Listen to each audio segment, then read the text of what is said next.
It's Tuesday, May 22nd, 2018. I'm Vanessa Flores. And I'm Aiden Mendoza. We have many important announcements and exciting events to share with you this morning.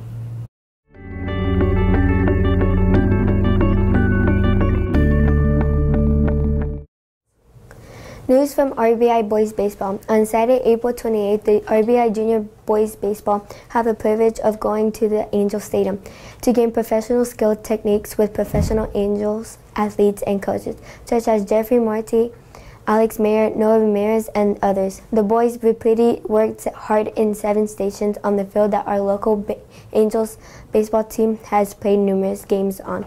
The junior boys baseball team is nearly done with the recent 12-2 win over Spurgeon. 6th grader Joseph Carrero won first and second place in the pitch hit run event, and Christopher Gonzalez placed in the event as well. Way to go, Mendez Junior Boys.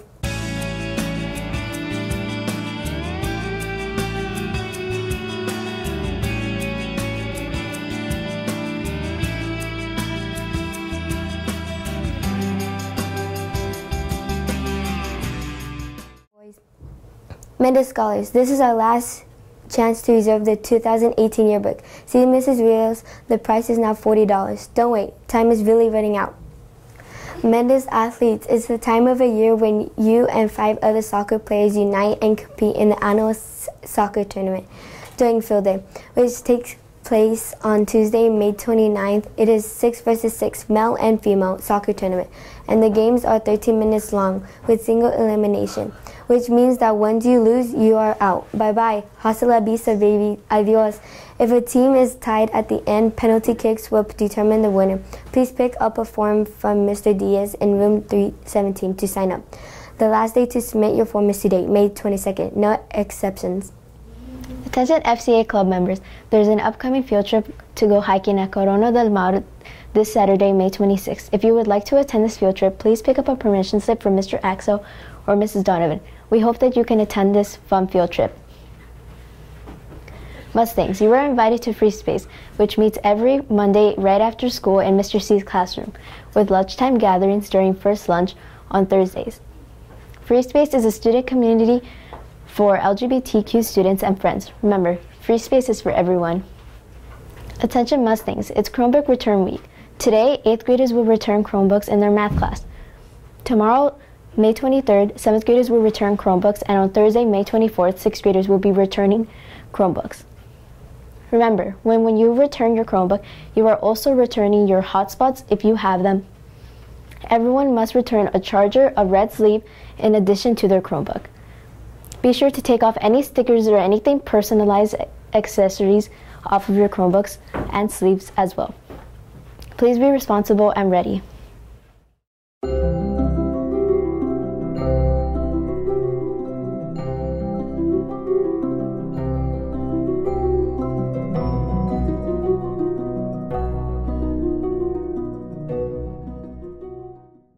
Attention 7th graders interested in joining DC Club for next year's trip. There is an informational meeting on Friday, May 25th after school in Miss Weiss's room 318.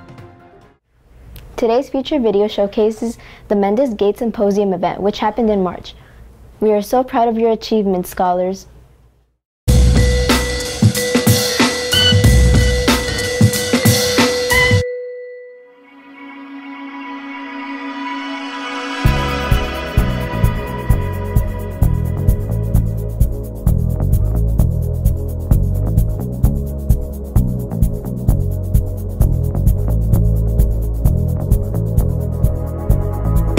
This year's theme was relevant resolutions. We had to find a conflict everyone had to find a conflict inside their topic to do their Gate Symposium on. Our conflict was the repeal of net neutrality. My favorite part was making the art piece because I got to experience a lot of different things within the topic and making different ideas, coming up with new ideas, and I learned a lot of new things for Gate Symposium. I feel like the hardest part was the creative piece. Why?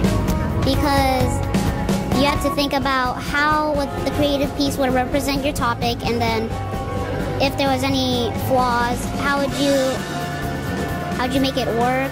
or how can you fix it? Hi, welcome to Mendez Fundamental. I'm Gabriel Moreno, the principal of Mendez Fundamental. Super excited to be here at GATE Symposium. A lot of work has gone into this night, not only by our students, but also our teachers have worked diligently to support our students and support them in their research project. A lot of these students, this is the first time they've done any type of research, and it's really allowing them to explore topics that are relevant to them.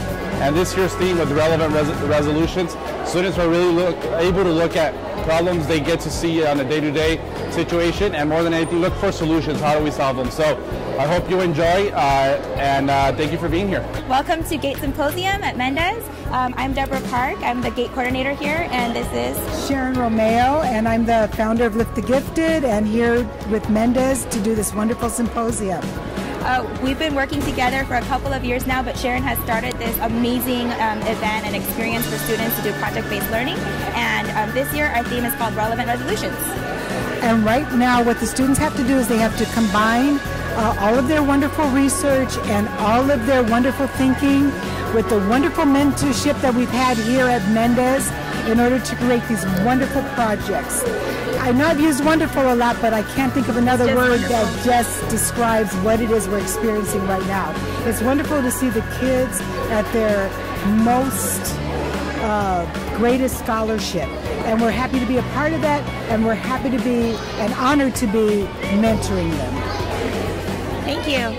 My name is Ariana Figueroa. I'm an 8th grader, and my driving question is, to what extent do biased algorithms in technology impact the conflict between liberal and conservative Americans? I chose this topic because it interests me to see how it is that algorithms and the internet can impact people's perspectives, and how it is that it can make them create their own world and limit themselves to only one perspective, which is, in my case, it will be liberal or conservative.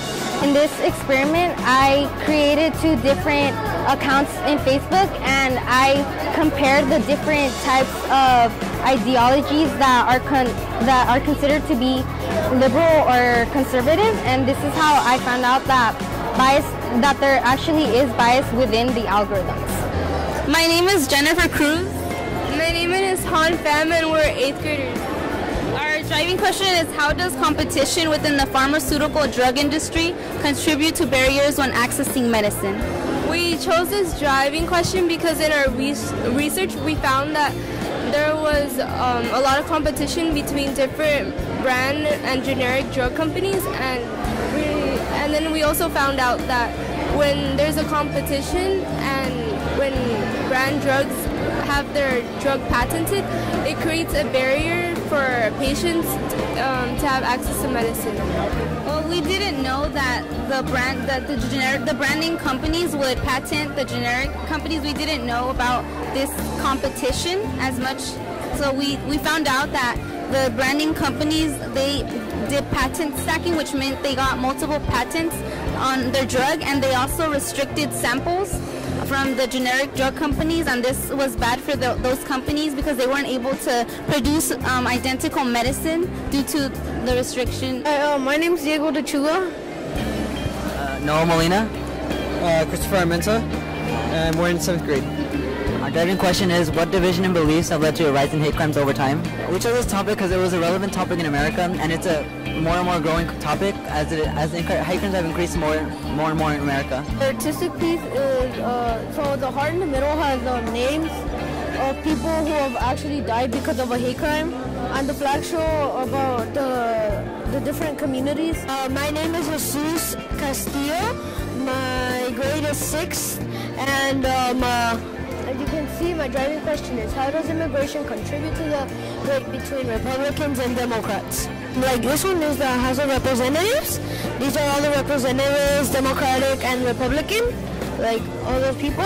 And when they make laws, when they fight over immigration, they accidentally do stuff like break up families. Like as you can see, this is breaking up the father and the mom with the daughter.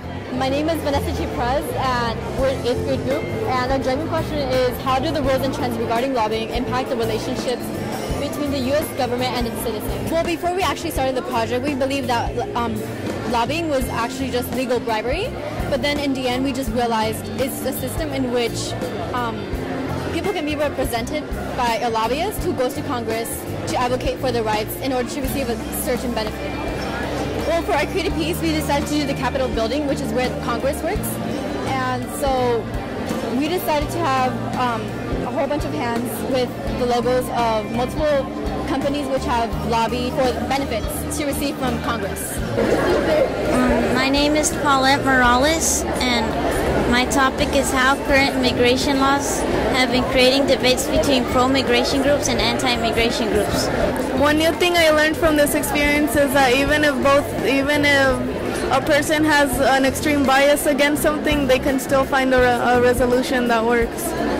My name is Jennifer Perez, and I'm in 8th grade. My driving question is, does the honor and shame culture negatively or positively impact women throughout the world? Why is this important to you? Because me as a woman, I want women to be given a voice in the community and to not be fearful. Our driving question is, do increasing demands for wood-based goods impact the problem of deforestation? For student-led research, we made a survey for 8th graders and some other classes, and then we would get the information back and we would see what the answers and what we got and see how people think about deforestation and how they plan to help out. Hello, my name is Giselle Barrera. Hello, my name is Brenda Medell. We're in 7th grade. How do judgments influence debates surrounding the issue of temporary protected status for Salvadoran and Honduran immigrants?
Thanks for tuning in this morning. We hope you have a wonderful Tuesday, Mustangs. Stay respectful, responsible, and ready. Goodbye.